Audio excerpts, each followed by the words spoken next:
NCP कभी BJP के साथ नहीं जाएगी, लेकिन विधायक अगर खुद फैसला लें तो।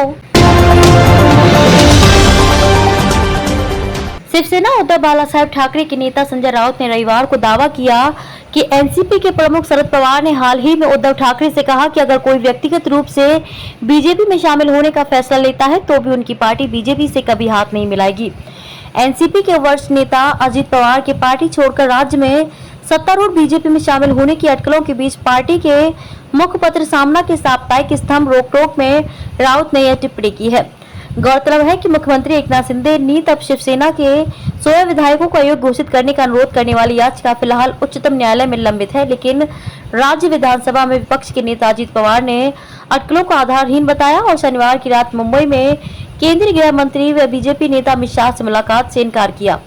एनसीपी शिवसेना उद्धव बालासाहेब ठाकरे और कांग्रेस महाराष्ट्र में विपक्षी गठबंधन महाविकास आघाड़ी का हिस्सा है। मराठी संस्करण में राउत ने दावा किया कि शरद पवार ने मंगलवार को बैठक में उद्धव ठाकरे से कहा कि कोई पाला नहीं बदलना चाहता, लेकिन परिवार को निशाना बनाया जा रहा है।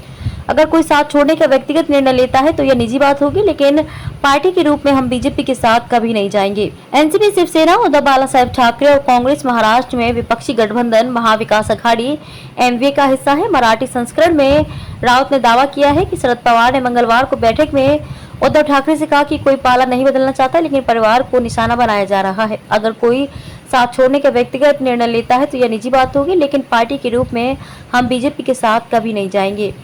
चीनी मिल की खरीद में मनी लॉन्ड्रिंग के आरोपों का क्या हुआ? राउत ने कहा कि राजनीतिक हलकों में अजीत पवार के भावी कदम को लेकर अटकलें लगाई जा रही हैं और एनसीपी के वरिष्ठ नेता को स्वयं इससे स्पष्ट करना चाहिए। उन्होंने कहा कि अजीत पवार के परिवार से जुड़ी चीनी मिल पर छापा मारकर ईडी ने उसे जब्त कर लिया, लेकिन अब आरोप पत्र में अजीत पवार या उनके परिवार के सदस्यों का नाम नहीं है। शिवसेना यूबीटी नेता ने सवाल किया, चीनी मिल की खरीद में मनी लॉन्ड्रिंग के आरोपों का क्या हुआ? क्या छापे और आरोप सिर्फ राजनीतिक दबाव बनाने के लिए थे?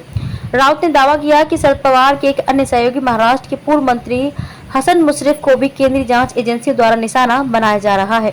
मुझसे इतना प्यार क्यों जताया जा रहा है? इस बीच एकनाथ शिंदे नीत शिवसेना के नेता व राज्य में मंत्री दादा भुसे ने कहा कि अजीत पवार कई साल से एनसीपी में बेचैनी महसूस कर रहे हैं। हम सभी यह जानते हैं कि कुछ भी हो सकता है। नागपुर में जब पत्रकारों ने अजीत पवार से भविष्य में उनके कदमों पर लग रही अटकलों के संबंध में पूछा तो एनसीपी नेता ने कहा कि मैं मंत्रियों दादा भुसे, गुलाब राय पाटिल और उदय सावंत की अपने बारे में टिप्पणी पढ़ा रहा हूं। मैं समझ नहीं पा रहा हूं कि मुझसे इतना प्यार क्यों जताया जा रहा है। हम संयुक्त रूप से एमवीए को मजबूत बनाने के लिए काम कर रहे हैं। उन्होंने मुंबई में शनिवार की रात अमित शाह से मिलने के संबंधों में अफवाहों को खारिज किया। एनसीपी नेता ने कहा कि ये बेमतलब की बातें हैं।